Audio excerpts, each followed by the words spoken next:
मेरी बात सुन, तू जो ये भाग रहा है ना दुनिया के पीछे, ये सब राख है। तू सोचता है कि तू अपने बल पर सब कर लेगा? अरे पागल, पत्ता भी उसकी मर्जी के बिना नहीं हिलता। आज मैं तुझे एक ऐसे भक्त की बात बताता हूं जिसने पूरी दुनिया जीत ली थी पर अपनी शांति हार गया था। ध्यान से सुनना, ये कहानी नहीं, तेरे जीवन का आईना है। एक महानगर में एक बहुत बड़ा उद्योगपति रहता था आदित्य। उसके पास गाड़ियां थीं, बंगला था और इतना पैसा था कि वो 7 पुश्तों तक बैठकर खा सकता था। लेकिन आदित्य को एक बीमारी थी, मय की बीमारी। उसे लगता था कि उसने जो कुछ भी पाया है वो उसकी अपनी मेहनत और बुद्धि का परिणाम है। उसकी बूढ़ी माँ, जो वृंदावन की अनन्य भक्त थी, हमेशा उससे कहती, बेटा सब लाडली जू राधा जी की कृपा है, एक बार बांके बिहारी के दर्शन करा। आदित्य हंसकर कहता, माँ ये सब कमजोर लोगों के बहाने हैं। अगर भगवान होते तो दुनिया में गरीबी क्यों होती? मैं अपनी किस्मत खुद लिखता हूं। वह भक्ति को समय की बर्बादी मानता था। उसने कभी नहीं सोचा था कि जिस महल को वह पत्थर और सीमेंट से मजबूत मान रहा है उसकी नींव कितनी कच्ची है। अचानक वक्त बदला, एक गलत निवेश और पार्टनर के धोखे ने आदित्य का साम्राज्य हिला दिया। एक के बाद एक केस हुए, फैक्ट्रियां सील हो गई और जिस नाम पर उसे गर्व था वह अखबारों की सुर्खी बन गया। उसके मित्र जो उसकी पार्टियों की शान बढ़ाते थे अब उसका फोन तक नहीं उठाते थे। आदित्य अवसाद डिप्रेशन में चला गया। उसे लगा कि जीवन समाप्त हो गया है। एक रात उसने तय किया कि वह अपनी जीवन लीला समाप्त कर लेगा। वह अपनी कार उठाकर तेज रफ्तार से निकला। रात का समय था, बारिश हो रही थी। रास्ते में उसकी कार का एक्सीडेंट हो गया। जब उसकी आंख खुली तो उसने खुद को एक टूटी हुई झोपड़ी में पाया। सिर पर पट्टी बंधी थी। सामने एक वृद्ध बाबा बैठे थे जो फटे हुए वस्त्र पहने थे, लेकिन उनके चेहरे पर एक ऐसी चमक थी जो आदित्य ने करोड़ों रुपयों के बीच भी नहीं देखी थी। आदित्य ने चीखकर पूछा, मैं कहाँ हूँ? मेरा फोन कहाँ है? मुझे हॉस्पिटल जाना है। बाबा हंसे और बोले, लाला तू हॉस्पिटल नहीं, तू ब्रज में है। और देख, तेरा फोन तो टूट गया पर तेरी सांसें सलामत हैं, ये उसकी कृपा है। आदित्य को गुस्सा आया, कैसी कृपा? मैं बर्बाद हो चुका हूं, मेरे पास कुछ नहीं बचा। बाबा ने शांति से कहा, जिस दिन कुछ नहीं बचता उसी दिन तो वो ठाकुर जी मिलते हैं। तू अभी तक पकड़ने की कोशिश कर रहा था, अब छोड़ने का आनंद ले। देख भाई, हम लोग क्या गलती करते हैं, हम समझते हैं कि हम करता हैं। अरे तू सांस ले रहा है, क्या इसमें तेरा जोर है? नहीं, वो दे रहा है तो ले रहा है। जिस दिन वो डोरी खींच लेगा ये शरीर मिट्टी हो जाएगा। आदित्य भी यही सोचता था कि वो चलाने वाला है। भगवान ने उसे धक्का नहीं दिया, बस अपना हाथ हटा लिया ताकि उसे समझ आए कि वो कितना असहाय है। बाबा आदित्य को जबरदस्ती घसीटते हुए श्री बांके बिहारी मंदिर ले गए। वहां भी थी, धक्का मुक्की थी। आदित्य को चिढ़ हो रही थी, लेकिन जैसे ही वह गर्भगृह के सामने खड़ा हुआ और पर्दा हटा, बिहारी जी की तिरछी चितवन और वह मुस्कान, आदित्य की आंखों से अचानक आंसू बहने लगे। ये वो आंसू नहीं थे जो दुख में निकलते हैं, ये वो आंसू थे जो बरसों की जमी हुई गंदगी को धो रहे थे। उसे अपनी मां की बातें याद आने लगी। उसे याद आया कि कैसे उसने भक्तों का मजाक उठाया था। उसे महसूस हुआ कि जो शांति उसे उन सजे धजे दफ्तरों में नहीं मिली, वो इस धूल और भीड़ में मिल रही है। वो फूट फूट कर रोने लगा, हे प्रभु मुझे क्षमा कर दो, मैं बहुत अहंकारी था। आदित्य जब वापस अपने शहर लौटा तो वो बदल चुका था। उसने हार नहीं मानी, लेकिन अब वो अकेला नहीं था। उसने शून्य से शुरुआत की। जो केस फंसा हुआ था उसका गवाह खुद सामने आ गया। जो कर्ज पहाड़ जैसा लग रहा था उसे चुकाने के रास्ते खुल गए। लेकिन इस बार एक अंतर था। अब आदित्य हर डील साइन करने से पहले कहता, राधे राधे जो आपकी इच्छा, अब वह गरीबों की सेवा करता, ब्रजवासियों को भोजन कराता और हर महीने वृंदावन की धूल में लौटने आता।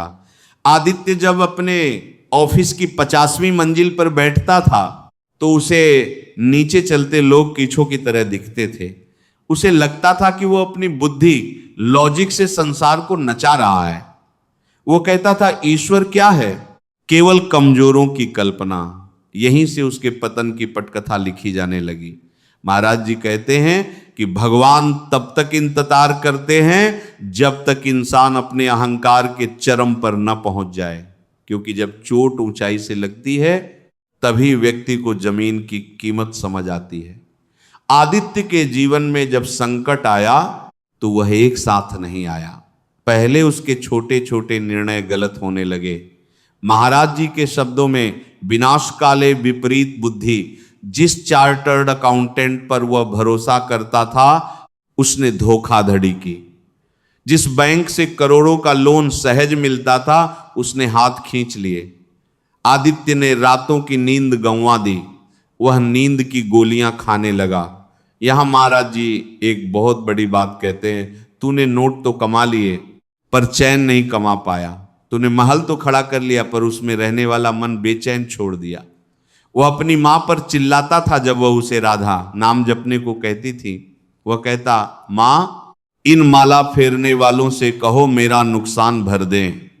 मां की आंखों में आंसू आ जाते पर वे केवल इतना कहती, बेटा जब सब छोड़ देंगे तब वो पकछेगी। मेरी किशोरी जी बड़ी करुणामयी हैं। एक्सीडेंट के बाद जब आदित्य उस टूटी झोपड़ी में था तो उसके पास न सूट था, न घड़ी, न रुतबा। वह केवल एक घायल शरीर था। जिस बाबा ने उसे बचाया वह कोई साधारण साधु नहीं थे, वह ब्रज के विरक्त संत थे। बाबा ने उसे एक पीतल के लोटे में यमुना जल दिया। आदित्य ने घृणा से देखा। बाबा हंसे और बोले, लाला ये वो जल है जिसे पीने के लिए देवता तरसते हैं। तू अपनी बिस्लेरी की बोतलें भूल जा, यहां तो प्रेम की प्यास बुझती है। महाराज जी इस प्रसंग पर कहते हैं, ब्रज की रज धूल में वो शक्ति है जो जन्म जन्मांतर के पापों को भस्म कर देती है। आदित्य उस धूल में पड़ा था जिसे वह कभी गंदा कहता था। बाबा ने उसे ब्रज की महिमा सुनानी शुरू की।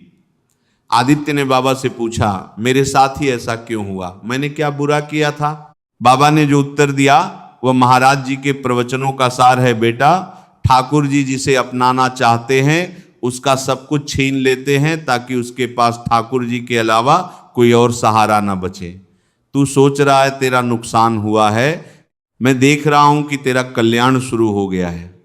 जब तक तेरे पास पैसा था तू पैसे का था, अब तेरे पास कुछ नहीं है तो अब तो उनका हो सकता है। समर्पण, सरेंडर का अर्थ ये नहीं कि काम छोड़ दो। समर्पण का अर्थ है कर्तृत्व का त्याग। ये भाव कि मैं कर रहा हूं को बदल कर ये कहना कि वह करवा रहा। जब आदित्य मंदिर पहुंचा तो वह कोई बढ़ा सेठ नहीं था। उसकी कमीज फटी थी, चेहरे पर खरोंचे थीं। जैसे ही पट खुले बिहारी जी की आंखों ने उसे जैसे छेद दिया। महाराज जी कहते हैं, जब ठाकुर जी देखते हैं तो वो तेरे पाप नहीं देखते, वो तेरी तर्प देखते हैं।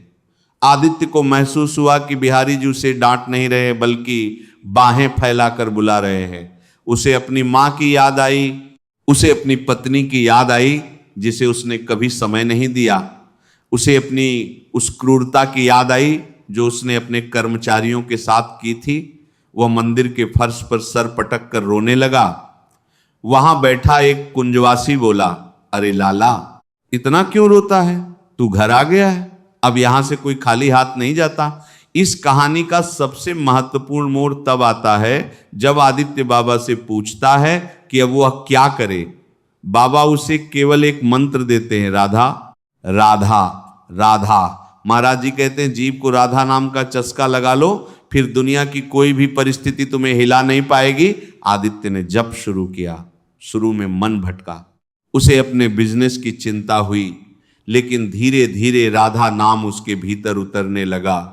उसे समझ आया कि असली पावर शक्ति पैसा नहीं है, असली पावर वह शांति है जो नाम जप से आती है। जब आदित्य वापस शहर गया तो स्थितियां बदली नहीं थीं, लेकिन वो बदल गया था। लोग उसे ताने मारते, बड़ा भक्त बना फिरता है, बर्बाद जो हो गया। आदित्य मुस्कुराकर कहता, बर्बाद तो तब था जब पैसा था पर सुकून नहीं था। अब तो मैं शहंशाह हूं क्योंकि मेरे पास मेरी लाडली का नाम है। उसने छोटी सी नौकरी शुरू की, धीरे धीरे लोगों ने उसकी ईमानदारी और शांति देखी। उसके पुराने दुश्मन भी उसके मुरीद होने की लगे। उसने अपना कर्ज चुकाया, लेकिन अब वो ऑफिस में भी राधा राधा गुनगुनाता था। वो अपने कर्मचारियों को परिवार मानता था। आदित्य अब बदल चुका था। वो एक छोटी सी कंपनी में सलाहकार कंसल्टेंट के रूप में काम कर रहा था। उसकी सलाह से वो कंपनी करोड़ों का मुनाफा कमाने लगी। मालिक ने खुश होकर आदित्य को एक बड़ी हिस्सेदारी और फिर से वही पुरानी विलासिता, लग्जरी ऑफर की। वही पुरानी घाइयाँ, वही पार्टियाँ, वही चमक धमक वाली दुनिया उसके सामने फिर से नाचने लगी। यहाँ आदित्य के मन में एक क्षण के लिए विचार आया, क्या मैं फिर से वही पुराना आदित्य बन जाऊं? क्या बुराई है इसमें? लेकिन तभी उसे महाराज जी की एक बात याद आई, बेटा, विष का प्याला सोने का हो या मिट्टी का, पीने वाला मरता ही है। ये संसार की चमक तुझे फिर से उस अंधेरे कुएं में धकेल देगी जहां से तू बड़ी मुश्किल से निकला है। आदित्य ने मालिक से कहा, मुझे ये सुख नहीं चाहिए, मुझे बस इतना दीजिए कि मेरा निर्वाह हो सके और मैं अपनी लाली जू की सेवा कर सकूं। ये सुनते ही मालिक दंग रह गया। संसार के लिए जो पागलपन था वह वास्तव में परम ज्ञान था। अरे, वैराग्य का मतलब कपड़े रंगना नहीं है, वैराग्य का मतलब है राग का अभाव। आदित्य ने गाड़ियां नहीं छोड़ी, उसने गाहियों से चिपका हुआ अपना मोह छोड़ दिया। अब वह मर्सिडीज में भी बैठता तो उसे लगता कि वह ठाकुर जी की पालकी में बैठा है। अब वह रूखी रोटी भी खाता तो उसे लगता कि वह 56 भोग है। महाराज जी की शैली में विस्तार का अर्थ है जीवन के हर पहलू में राधा नाम को पिरो देना। आदित्य अब काम तो करता था पर उसका मन वृंदावन की गलियों में ही रहता था। वह ऑफिस की फाइलों के बीच भी धीरे से गुनगुनाता, राधे राधे राधे श्री राधे। एक बार आदित्य का इकलौता पुत्र बीमार पड़ा। स्थिति गंभीर थी। पुराना आदित्य होता तो वह डॉक्टरों पर चिल्लाता, पैसे के जोर पर पहाती हिलाने की कोशिश करता और भगवान को गालियां देता। लेकिन इस नए आदित्य ने क्या किया? उसने अपने पुत्र को अस्पताल में भर्ती कराया, श्रेष्ठ चिकित्सा दिलाई, लेकिन स्वयं अस्पताल के एक कोने में बैठकर अपनी माला जपने लगा। उसकी आंखों में आंसू थे पर उनमें शिकायत नहीं थी, उनमें प्रार्थना थी। वह कह रहा था, हे किशोरी जी, ये बालक आपका है, आपने दिया था, आप ही संभालिए, आपकी जो इच्छा होगी वही मेरा मंगल है। महाराज जी कहते हैं, जिसने अपनी मर्जी को ठाकुर जी की मर्जी में मिला दिया उसे दुनिया का कोई दुख छू भी नहीं सकता। डॉक्टर हैरान थे कि इस व्यक्ति का मानसिक संतुलन इतना स्थिर कैसे है। अंत में बालक ठीक हो गया। आदित्य ने इसे अपनी जीत नहीं, अपनी मां राधा रानी की कृपा माना।